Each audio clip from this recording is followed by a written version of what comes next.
This is a hugely significant moment.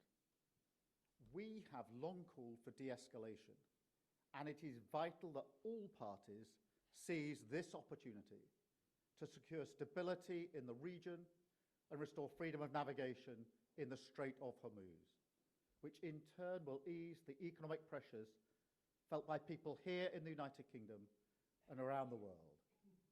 We will now work closely with our partners to support this agreement and to ensure it turns into a durable, lasting peace. Now, turning to social media, and can I say how great it is to see so many people here who played such a key role in the consultation. And, you know, some people are dismissive of processes like this, but policy making that doesn't listen very carefully to the voices of those it seeks to serve, that is not how this government carries out its business. And so I just want to thank you for the role that you have all played. And indeed, I want to thank all the people who have campaigned so courageously on this issue, including those who have done so after suffering terrible tragedy or loss. Thank you. Because today is a big moment for our country. This is a big step, real change for our children and our future. Because today I can announce that the government will ban access to social media for all children under the age of 16.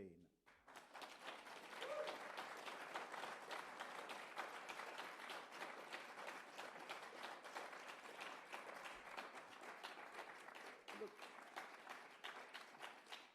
and this is not something I do lightly, and I will not present it as cost-free, as if social media has brought no benefits to young people, because clearly that is wrong. But government is always about choices, and it's clear to me that a full ban is the right choice. Now, I come to it as a parent myself. I know exactly the fears that we all feel when we're thinking about this issue. You know, all I've ever wanted for my own children, hand on heart, is for them to be happy and for them to be safe. And I think that's what any parent wants.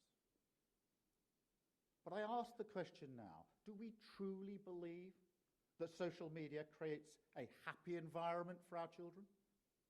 Do we truly believe that it's a place where they can feel safe?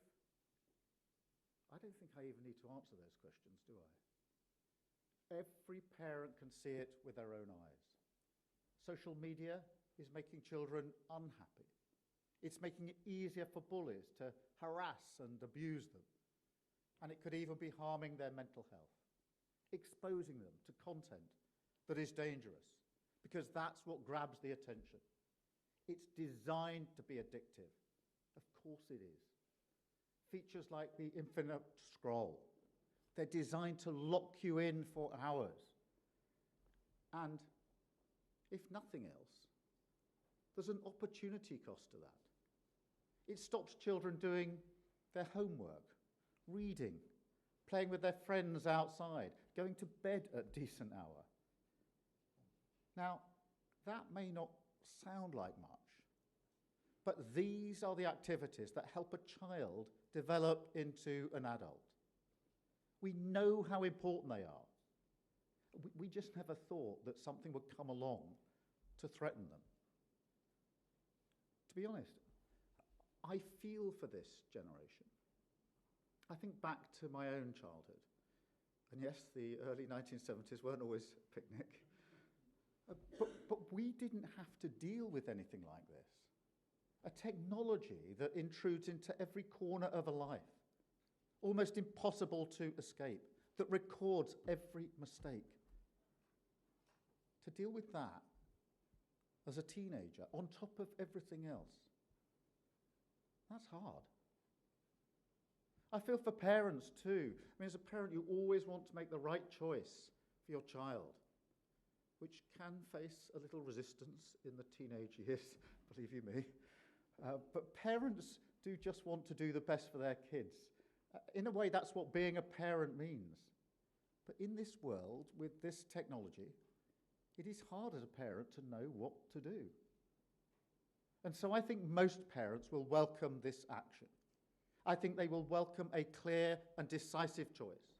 And they will welcome a government that stands by them, that supports them to do the best for their children, and that fights for their happiness and safety against the most powerful companies in the world. Because this could be a fight. And to this point, it has been a fight. Now, it doesn't have to be. I always prefer the politics of partnership. And I fundamentally believe that we must harness the power of technology to build a stronger, fairer Britain. But we must also protect our children. And so I want this message to be heard loud and clear. I am not prepared to compromise on the safety and happiness of our children. And that is why this ban must happen, and that is why this ban will happen.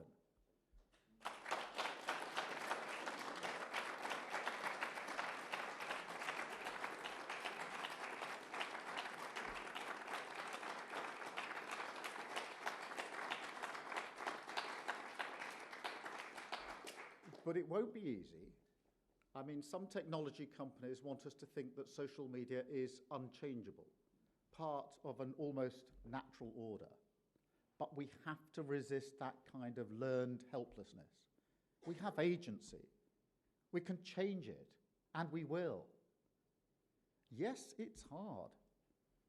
Hard to legislate for, hard to regulate, hard to enforce. That's why we sought a wide range of views on this. That's why we listened to people, had a conversation.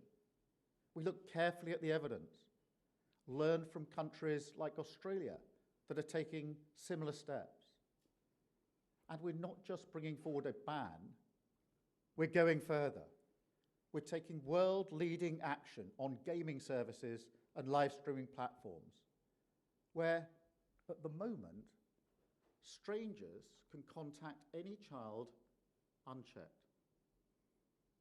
Just think about that. Is there a situation in the offline world where you would just let your child pair up with a stranger, an adult that you don't know anything about?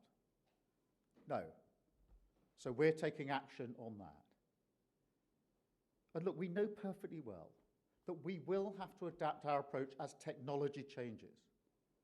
But building on our experience with the Online Safety Act, we do have an understanding of how to apply age verification. And because of the powers we took in the Children's Wellbeing and Schools Act, we can now move at pace. And crucially, we can adapt as technology changes. We have those powers. So we are ready and confident that this ban can be effective. Now, will it mean that no child ever logs onto social media again? No. But look, this might shock you, but it doesn't shock parents of teenagers. They get around other laws too. But we don't say, oh, look, a teenager managed to get a drink somehow, so let's not bother banning alcohol sales to children. We don't do that, do we?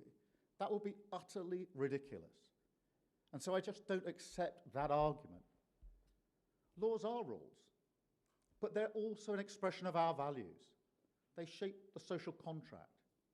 And so this will change the conversations that parents have and the expectations of children over time. It will make a huge difference. It will make our children safer. It will make our children happier. And will give them more time, more security, more freedom to grow up, more opportunity. And that, at the end of the day, is what this government is about. It's why so many of the investments that we've made are about supporting children and young people in childcare, new nurseries, family hubs, apprenticeships, tackling child poverty, mental health support, technical colleges, in a youth guarantee for young people struggling to find work. And today, It's exactly the same approach.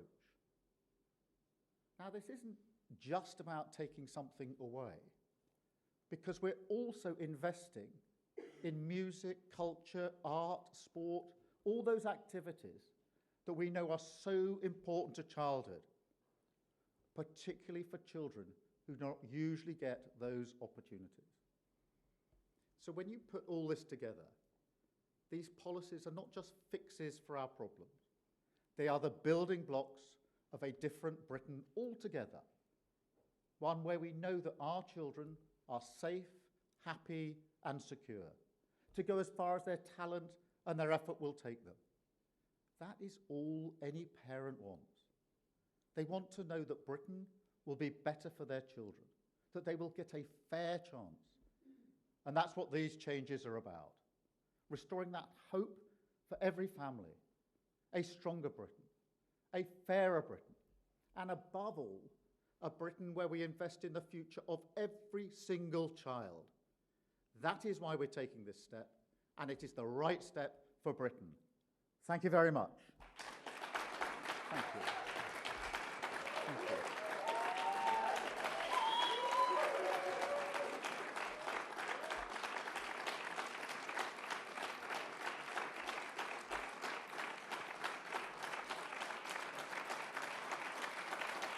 Thank you.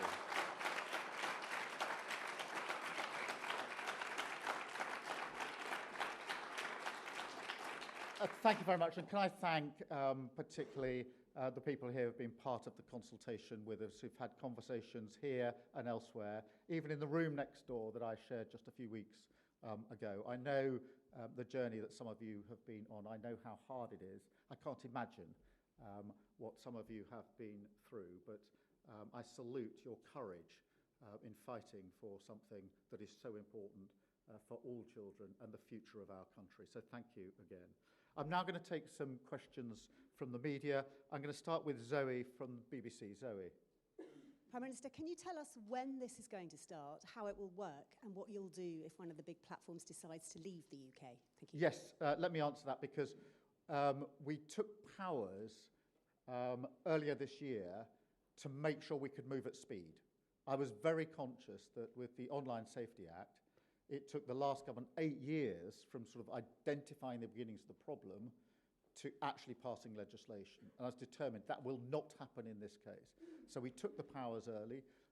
We hope to pass regulation before Christmas and therefore to bring the ban into force in the early part of next year, probably about springtime. So we can move at real pace here. That is why we took those powers, because I know that parents will, I think, be relieved and pleased that we've taken a decisive step, but they will now be saying, how quickly can you get on with it? We're going to go at speed now. We've taken the preparatory measures to make sure that we could do that. That's precisely why we did that some months ago. Thank you very much. I've got Louisa James from Good Morning Britain. Louisa. Hi, Prime Minister. Louisa James, Good Morning Britain. 6 months ago, you said you were against the idea of a ban. So what has changed your mind? Because there are some who are saying it is because you need a good headline this week. And on that, are you confident you'll still be here this time next week? Well, Louisa, firstly, I started this with an open mind. I'll be clear about that. I thought it was right for us to go through a consultation, to have a conversation and to listen to people along the way. And I'm absolutely clear in my mind that a ban is the right idea. I think that we shouldn't belittle this. This is a huge step for our country. It is a step that I've taken after sitting down and listening, particularly to parents who had lost usually a teenager in relation to what happened on social media. So it is really important, I think, that we keep this in the place it should be. This is very significant for our country. It is about protecting children. And I'm absolutely clear that a ban is the right outcome. I'm not going to stand here and pretend that there are no benefits of social media. That wouldn't be straight or honest. But having looked at the evidence, having gone through the consultation, having looked at what happened in other countries, having listened to parents, grieving parents, listened hard, and you can listen in two ways. You can listen in the sense of you're just going through the motions, or you can listen and you can take in what people are saying to you. I'm in the second category, always have been, and that's why I'm absolutely clear in my mind that this ban is the right outcome. And I think we're going to see parents across the country welcome it. I accept not all. There's always a debate here. Not everybody is in the same place. But I do genuinely believe the vast majority of parents will welcome the clear and decisive step that we've taken today. Thank you very much. I've got Siobhan from Channel 4. Prime Minister, what do you say to those that say blanket bans on features will simply stifle access to age-appropriate experiences with proper parental controls, and that kids, as we've seen in Australia, will simply find a way round the ban unless you ban things like VPNs as well? Two things there. Firstly, we've got a definition of social media which is taken from the Australian model. So that means that there are certain features or services that are expected to be within the ban and some that won't. And therefore, there are things like, for example, YouTube Kids, Lego Play, Classroom, Google even. They're obviously the other side of the line. They don't have the features that are concerned here. But the ban is absolutely clear for the services that come within the definition of social media. On this question of will some kids try to and some get around this, of course. That's what kids do. They try to get around all of the laws that we put in place to protect them. Teenagers drink before they should. But we don't then say, in which case, let's abandon any attempt to stop them buying alcohol. We say, let's improve the enforcement of what we're doing. It's exactly the same in this field. I'm not going to stand here and say, from the moment we are putting these laws into force, no child will have access to social media. Of course, I'm not going to say that. But I do believe it's the right thing to do. I do believe we can enforce it. I think we'll be better at enforcing it, actually having learned from the Australian model and having learned from our own experience with the Online Safety Act. So I genuinely think we can enforce it. But I'm not prepared to say that because some children may try to get around it and some may get around it, that is not a good reason to take the act of banning. I just don't accept that, I'm afraid. Beth from Sky. Thank you, Prime Minister. Beth Rigby, Sky News. You say that you won't compromise on the happiness of children, but you also know that US big tech will hate this ban. Are you concerned about how President Trump might react to this when you see him at the G7 and the consequences for the UK?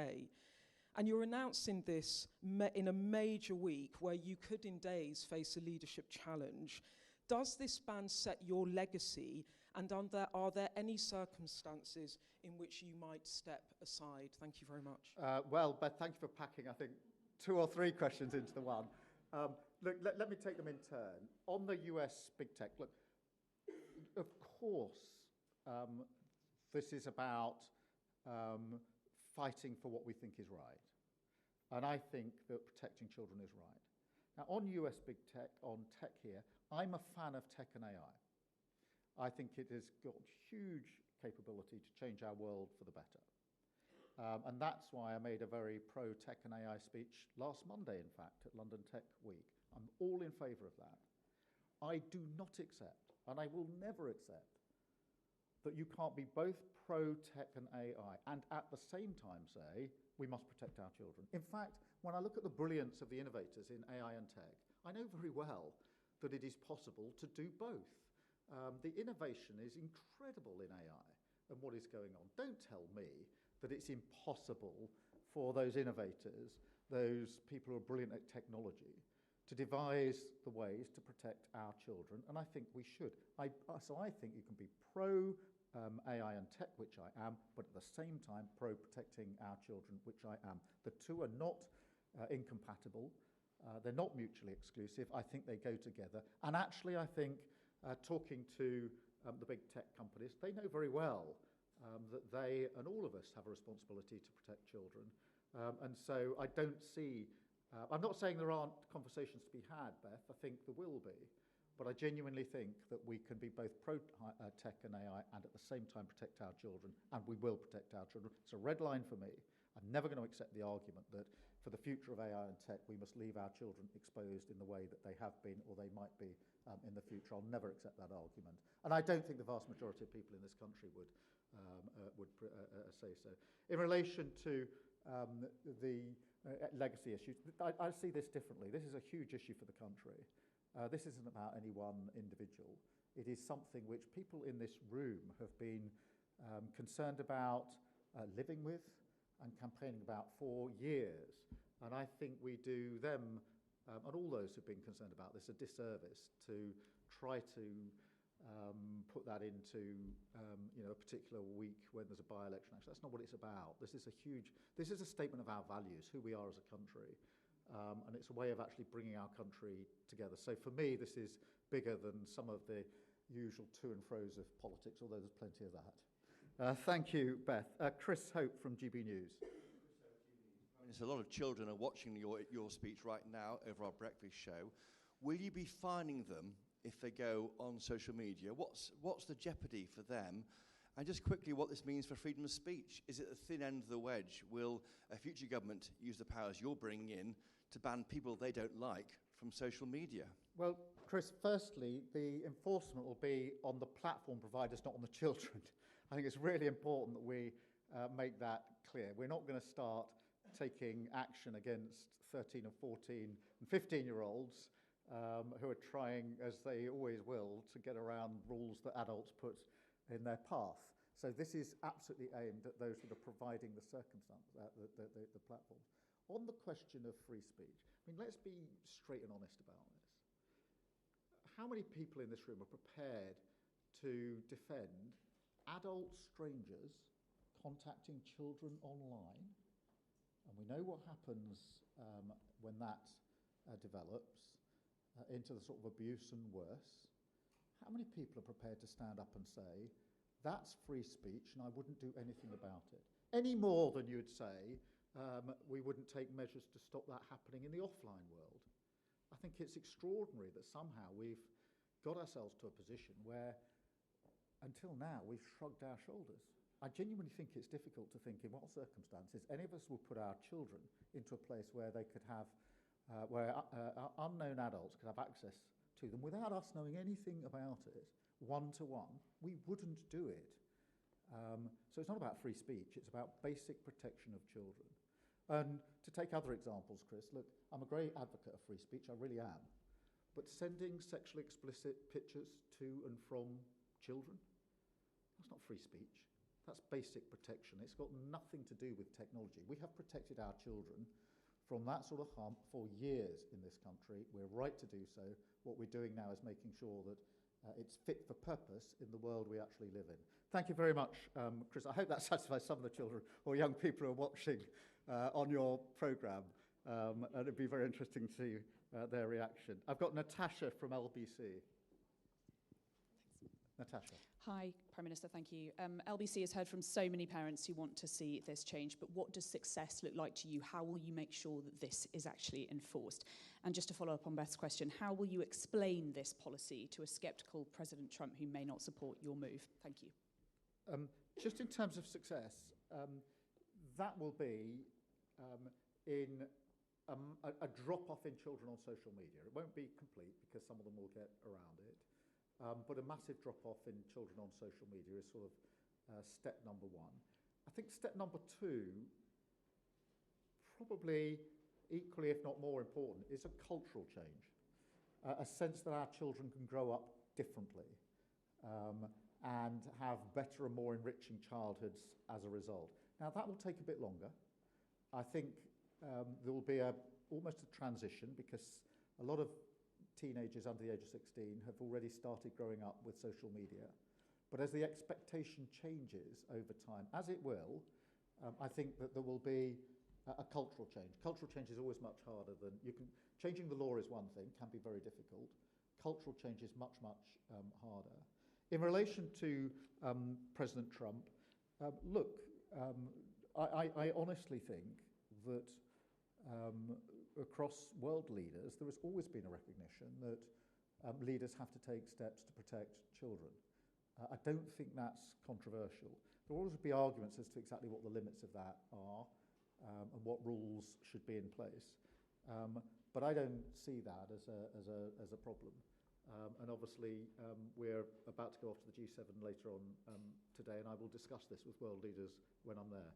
Thank you very much, Natasha. I've got Sophie from the Mirror. Sophie. Thank you, Prime Minister. So I wanted to ask about Ian Russell. As you know, the dad of Molly Russell, he's against a ban. He says that he feels desperately let down by you, that you're rushing a ban, and that fundamentally under this package, a dangerous digital landscape will still exist. What's your response to this? And also, you haven't mentioned anything about the cliff edge for 16-year-olds. Will we get an overnight curfew for 16 and 17-year-olds? Thank you. Yeah, let me start, if I may, with Ian Russell and just express my highest respect for Ian. I've had the opportunity to talk this through with him on a number of occasions, including just a few weeks ago. I have the highest regard and highest respect for him and his views. I've heard them firsthand from him, and I understand how deeply he is concerned about it. And I obviously do also recognise he's been through an experience I haven't been through, and I have to acknowledge that and have to be humbled by that, frankly. I do know that he's concerned that simply banning and not taking on some of the platform providers to make sure they provide age-appropriate content is, in his view, not quite the right way of doing that. I do understand that. I think, in a way, the ban does a bit of both, because it bans with clarity, which I do think parents want, but it also, we've got additional measures that we're taking for under 16s and under 18s in relation to stranger engagement, live streaming, etc., which is intended to get at some of the features that are of concern. On the question of rushing, look, I don't believe this to be rushed. People have expressed different views. At the beginning of the consultation, some people said, why are you consulting? You don't need the evidence. Just make a decision without the evidence. I don't agree with that. And therefore I thought it was right that we had the consultation. Not just the consultation, but actually the conversation that went with it, the sharing of experiences, the sharing of views, I think has been an important part of it. And now we've gone carefully through that and reached a conclusion. I think that's the right way to do it. But I don't want anything in my answer to be in any way disrespectful to Ian or others that hold a different view, particularly those that have lost a child. I don't think that's right for me. So it is possible to deeply respect someone and their views, but to come to a different conclusion. But we will continue to work with Ian and others on how we make this work. In relation to the cliff edge, there are measures here for 16 and 17-year-olds, so it's not quite the cliff edge. There is then the provisions for 16 and 17-year-olds that we are proposing to take forward. But in the end, whenever you have an age limit on anything, there will always be a point at which you're beyond the age that is restricted. Drink is another example. I keep coming back to it, but there are examples where there are things you can't do till your age X. Then when you can do it, then obviously in that sense there's a cut-off point. But I don't think that should be a reason not to do this. But I do think it is a reason to look very carefully at what more needs to be done for 16 and 17-year-olds, so that it's sort of a graduated edge, if you like. Thank you very much. Let me go to Sophia from The Sun. Thank you, Prime Minister. You spoke about social media intruding too much into our lives nowadays. Nowadays, you get a lot of child influencers and family influencers where the content of children is used sort of for clicks and things like that. I wondered, is that something that you are personally worried about, that level of exposure for children nowadays? And prior to the G7, have you spoken to Donald Trump about your ban on social media?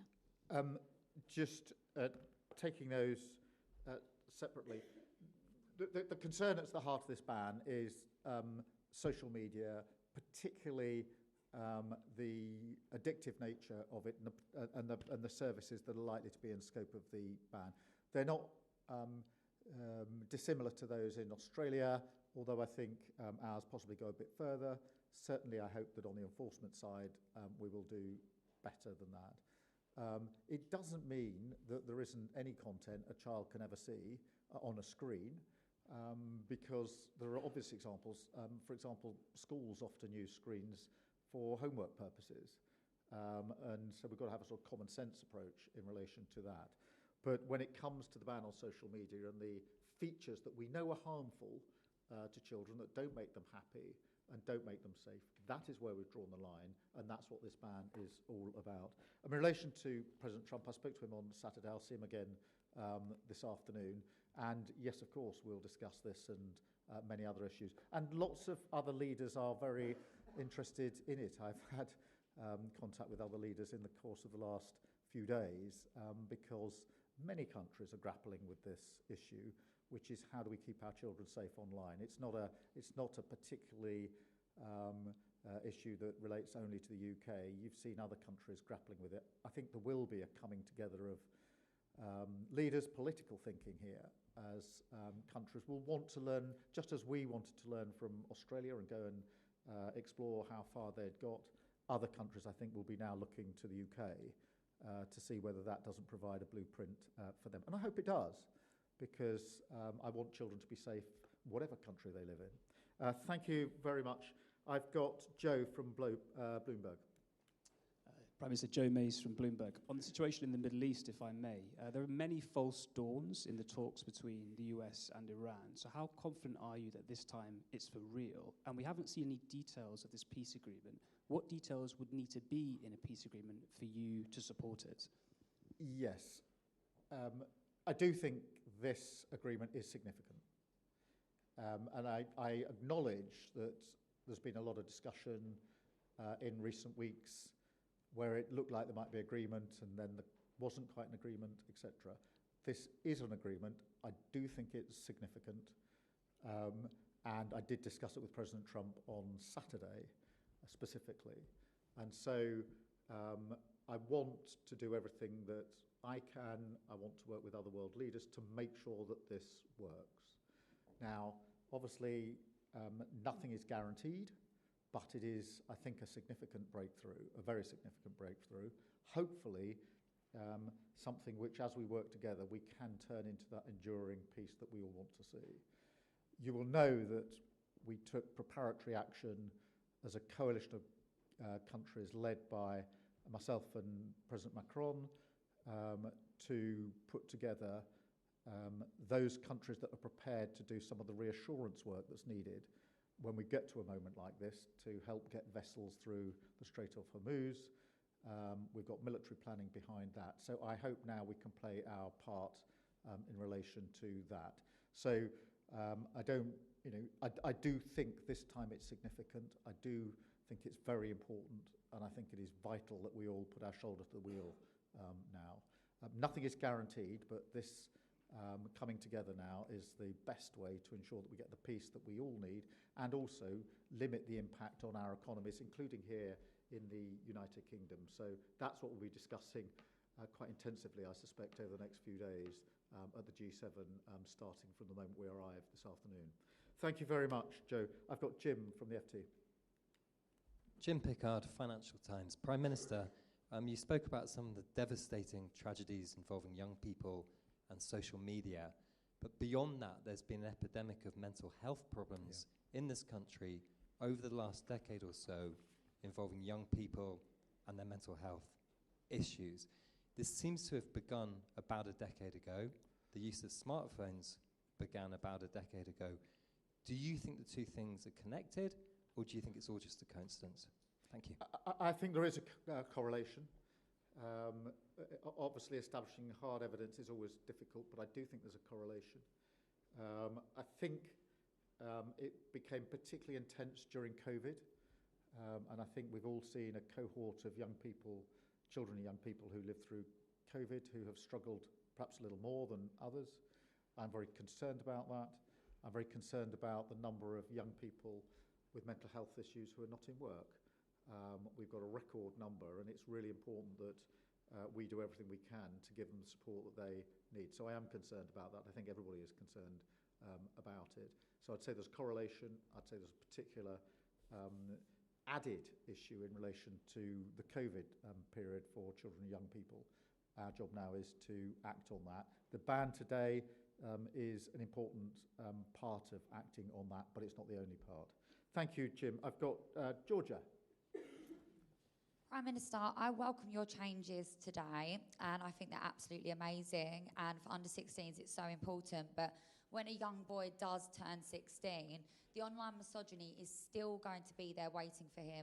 And for women, it can take years to get justice, and that's if it even comes at all. So I want to know, beyond protecting children from the culture, how do you plan on changing the culture itself? Yeah, look, Georgia, thank you very much. And can I just acknowledge the work that you've done in relation to violence against women and girls and the leading part that you have played. I think the ban can help, but you're absolutely right to say there need to be other measures around it. And misogyny is a huge problem, particularly for young boys. We're doing a lot of work in our violence against women and girls strategy in relation to that, how we tackle that. Some of the other measures that we've taken outside of today's announcements in relation to the ability to pass and receive sexually explicit images, for example, I think is hugely important. It's not the only thing, but it is an important part of this build-up to misogyny. There's a huge amount more that we need to do, and we are doing. That's through the Violence Against Women and Girls strategy, and I look forward to working with you on it. Thank you, Georgia. And I've got Alison Perry. Alison Perry, content creator and podcaster. Prime Minister, parents have spent years feeling like we're fighting this battle alone. Beyond restricting the access with this ban, what practical help are you going to be offering parents who are trying to raise children in a world dominated by smartphones and social media? Well, Alison, thank you for raising that. I do think that the ban is a really important step, but there's got to be stuff around it. And I think that is working with parents, I think working with schools as well. We need to think about how this fits within the school curriculum, how children learn about technology and AI and social media, because the mere fact that we're banning it from under 16, which we will, doesn't mean we don't need to teach children about social media, because they're going to be exposed to it when they're past 16, or then again when they're past 18. And therefore, whether it's working with parents or working with schools, we need to do the necessary work. I think that will also be part of the culture change that we need to bring about in relation to social media. So you're absolutely right, there's more work that needs to be done around this. But what today is a really important, clear and decisive step to ban children from social media under the age of 16. And I do think that the vast majority of people across the country will welcome that. Thank you all very much indeed. Thank you.